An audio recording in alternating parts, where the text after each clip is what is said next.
Alright people, so this is the development video of BFS algorithm in Java. So I did it in C++ and I thought why not doing it in Java too for you guys just to know how it is developed. So let's go ahead and explain the code right here. Alright, so we have these three imports right here.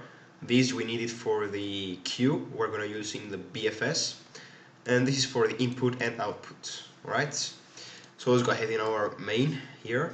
We're gonna throw a file not found exception because we're gonna use like a scanner, and since the file may not exist, we need to throw a file not found exception. So that's it. What you need to write here. Then you're gonna declare your file a.txt. This is the input file right here. Let me explain the structure a little bit. This is the number of nodes. This is the number of edges, right? So nodes are gonna be numbered from 1 to 9. So first node is gonna be 1, the last node is gonna be 9, right? And we have 10. Here you can see 5, 6, 7, 8, 9, 10 edges, right? So that's how the input file actually is structured. This means connection between 3 and 4. And reverse between 4 and 3. It's a bidirectional graph, right? So it goes both ways. The connection can be traversed in both ways. So that's it, the input file right here. Now let's go ahead and continue explaining. This is the scanner I'm gonna use, which is declared using the file stdin, right? So then we're gonna have these two integers right here. N is the number of nodes, M is the number of edges, and then what you will have is these two integers right here, A and B. So we're gonna read N and M here, the first two integers, as I have said before, and then we're gonna go ahead and declare our ArrayList con, which is it's the adjacency list we're gonna use. So con holds the connections for each node, right? With this for loop here, we're gonna initialize it n plus 1 places, right? We're gonna have n plus 1 since we're starting from 1 and not from 0, right? So this is the initialization of the adjacency list. Then we will load it from the input. So we have m edges, so for each edge we're gonna read A, B. We're gonna go to connections of A and add B here, and then we're gonna go to connections of B and add A.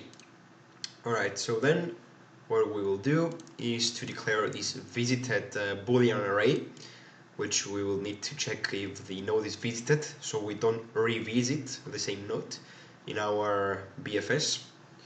Alright, then we will set visited to be false, every place of the visited to be false. Alright, so everything is initially false, it's not visited. Then we declare our queue, which I named it level, because it holds the nodes of each level. To declare it, you will need this thing I said before, concurrent here. Here we are. It's made up of integers, since each node is descripted by an integer. See, it's A9, 6 here, it's integers. And how to initialize it is new linked list. Since it's a linked list, we're going to be using of integers, right? So that's how you initialize it. Then you will choose which is the root, so let's say it's 1 for the first run. You're gonna add it into the queue. You're gonna set visited of this node to be true, since it's already visited, since it's a root. We're gonna say si, this variable here is to count the initial size of my queue each time we go through the BFS, so I know how many nodes I had in the beginning. So I'm only gonna process these nodes. Then you have LE, which is the level, the current level we are in. So first is 0, we're in level 0. And then the BFS starts with this loop right here. So while my queue is not empty, that means I have nodes to still visit. I'm gonna print the level each time to know in which level I am. I'm gonna get the size in the beginning. And while this SI here, which is the initial size, is bigger than 0, I'm gonna decrease it. I'm gonna get the top of my list, the next element to be processed. I'm gonna print it here, as you can see. And then I'm gonna go ahead and collect information about the connected nodes with this for loop right here. I'm going through all the connections of X. If the connection of X, the jth connection, is not visited with this if, I check this. So if it is not visited, I'm gonna mark it as visited now, and I'm gonna push it inside my queue with this command right here, .add, and this is the node you need to add, right? So that's pretty much the for loop.